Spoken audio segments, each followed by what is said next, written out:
A call comes over the waiting room's communication system. James to reception. It says. James stands with an apathetic grunt. He grabs and pulls the hem of his short tunic as he faces a large mirror, making sure it hangs straight over his hips. He quickly tidies his already tidy hair, tucks his bag under his arm, and confidently strode out into the vestibule, shutting the door quietly behind him. Is that what we do then? Just wait in here until we're called? Luke mournfully asked. Gavin nodded and told Luke to scrape beneath his nails. Can't you have any magazines or anything? Luke asked as he scraped under his already clean fingernails. No. Gavin glumly replied. Then use the clippers to shape them, he instructed, showing off his own fingernails. They're short. No longer than the tips of his fingers. They're symmetrical too and perfectly painted in a satin shade that perfectly matched the tunic, clutch bag, lipstick, and footwear. So you're stuck in here, all day with no TV, no radio, and nothing to read. Just waiting for a guest to book in or check out? Luke glumly asked. We're not supposed to chatter either, Gavin said, handing Luke his nail file. He glanced toward the big mirror. We can talk. Providing it's work-related, he said.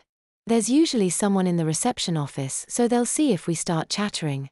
At that moment, Luke realized that the large mirror is a two-way mirror. Can they hear us too? Luke asked. Only if we shouted, Gavin replied, before answering a previous question. We're either in here waiting or on door duty, he said. Where you were supposed to be. Yeah. Luke guiltily said.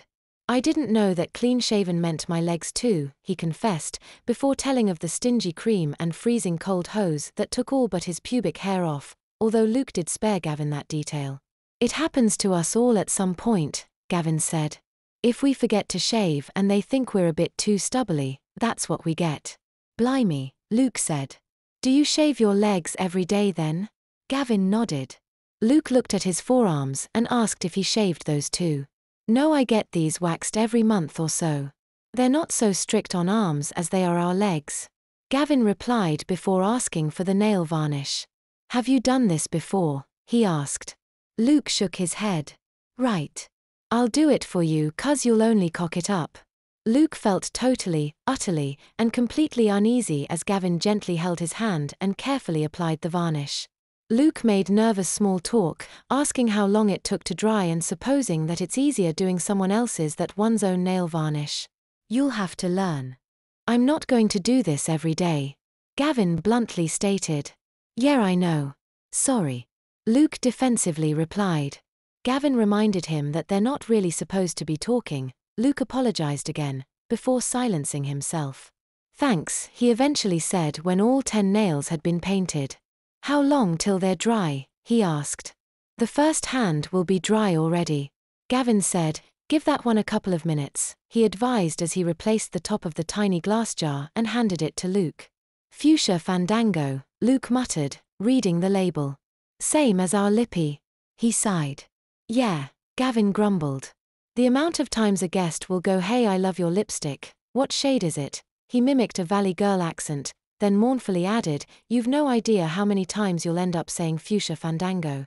I can't believe I'm actually wearing lipstick. Luke moaned. I deliberately avoided getting a cleaning job so I wouldn't have to wear a dress or makeup. You'll get used to it, Gavin replied.